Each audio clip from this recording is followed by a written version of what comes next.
एक धन्ना जी करके भगवान के भक्त थे, छोटे से थे। घर में संत आए, संत शालिग्राम भगवान की सेवा करते थे।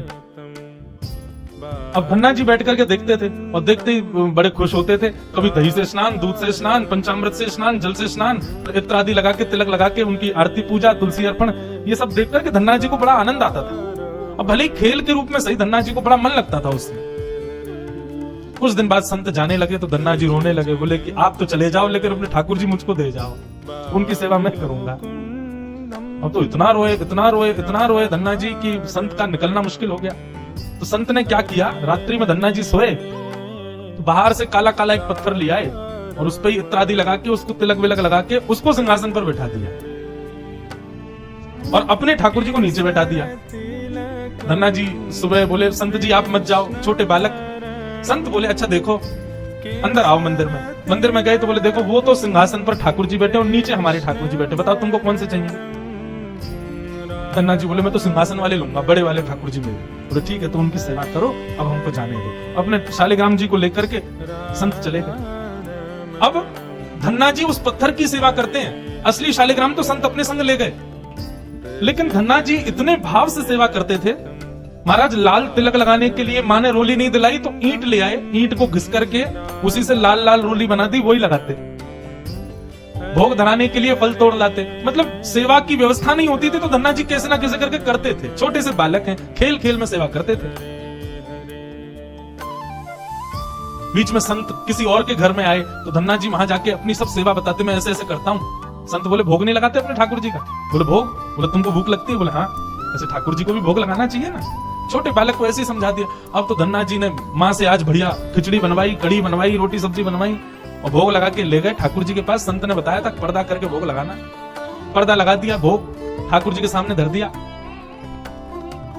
धन्ना जी बार बार पर्दे में से देखें, खा ही नहीं रहे, ठंडा हो जाएगा भोग।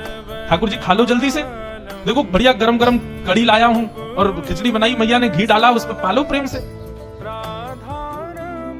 बहुत देर हो गई, ठाकुर जी नहीं पाए तो धन्ना जी वहीं लेट गए। बोले आप नहीं पाओगे तो मैं भी नहीं पाऊंगा, मैं भी भूखा ही रहूंगा फिर। अब इतना सहज सरल प्रेम धन्ना जी का, भूखे प्यासे धन्ना जी पड़े हैं नीचे, छोटा सा बालक है, ठाकुर जी से देखा नहीं गया। इतने में ही महाराज लेट गए धन्ना जी। उनको चटकारों की आवाज आने लगी।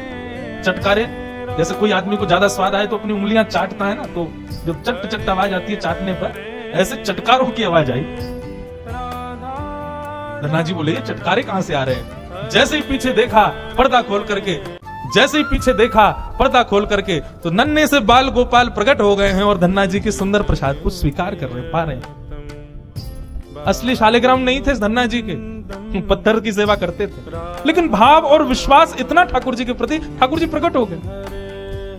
अब धन्ना जी थोड़े बड़े हो गए तो घर की गैयाएं चराने जाते थे और अपने ठाकुर जी को जेब में धर के ले जाते थे। और गैया जब चरती थी तो पेड़ के नीचे बैठ के ठाकुर जी को निकाल लेते और कहते, ठाकुर जी अब कोई ना आए, प्रकट है जाओ। सो ठाकुर जी प्रकट हो जाते, धन्ना जी के साथ खूब लीला करते। एक दिन ठाकुर जी ने धन्ना जी से कहा, आज गाय चराने नहीं जाओगे? बोले आज हमारी बुआ जी आई हैं, घर में बहुत सारे मेहमान आए, आज हम नहीं जाएंगे। तो ठाकुर जी बोले, एक काम कर, गैयान को गांव से बाहर ले जा और मोकू भी बाहर पधराया, तेरी जगह आज गैया मैं चराया आऊंगा। तो यही होने लगा। अब थोड़ी दूर तक धन्ना जी जाते, उसके बाद ठाकुर जी को बाहर निकालते और ठाकुर जी प्रकट हो जाते, गैया चराने ठाकुर जी जाते। आज 11-12 साल हो गए, वो संत आए जिनके शालिग्राम जी की सेवा थी। संत जैसे आए, धन्ना जी ने प्रणाम किया, जय हो मेरे गुरुदेव, गुरु जी के चरणों में प्रणाम। गुरु जी आपने ऐसे ठाकुर जी प्रदान किया, मेरा तो जीवन उत्सव हो गया। अच्छा कहां है तुम्हारे ठाकुर जी, सेवा पूजा कैसी चल रही, अभी तक कर ही रहे हो? उनको लगी पत्थर है, बचपन में की होगी, अब तो बड़ा हो गया। कहां है तुम्हारे ठाकुर जी? बोले ठाकुर जी अभी नहीं है, ठाकुर जी तो गैया चराने गए। संत बोले मतलब?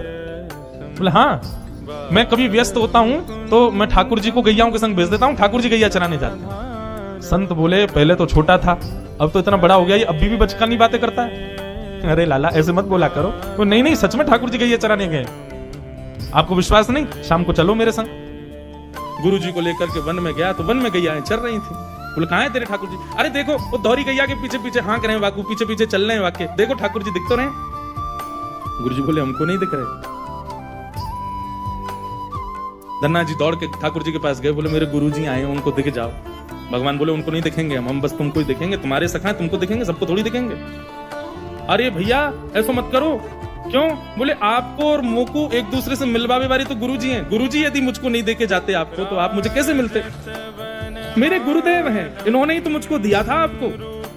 ठाकुर जी रीझ गए, पुनः पुनः धन की भक्ति, ऐसा भाव। इतने में ही नील माधव, नीलमणि ठाकुर जी प्रकट हो गए, और जैसे ही प्रकट हुए, दूर खड़े गुरुदेव के एक एक रोम बिलखने लगा, रोने लगे, और धन्ना के चरणों में प्रणाम किया। बोले हम सच्चे शालिग्राम से प्रकट नहीं कर पाए, तूने सामान्य पत्थर से प्रकट कर दिया ठाकुर जी। हम अष्टयाम सेवा से प्रकट नहीं कर पाए, और तूने सामान्य पत्थर घिस घिस के तिलक लगा के प्रकट कर दिया ठाकुर जी को। हम 56 भोग पधरा करके ठाकुर जी को प्रकट नहीं कर पाए, तू बेसर की रोटी खवा के ठाकुर जी को चटकारे दिलवाता है। तू ठाकुर जी से गैया चरवा रहा है अपनी। धन्य है तू। वेणुकृत नाम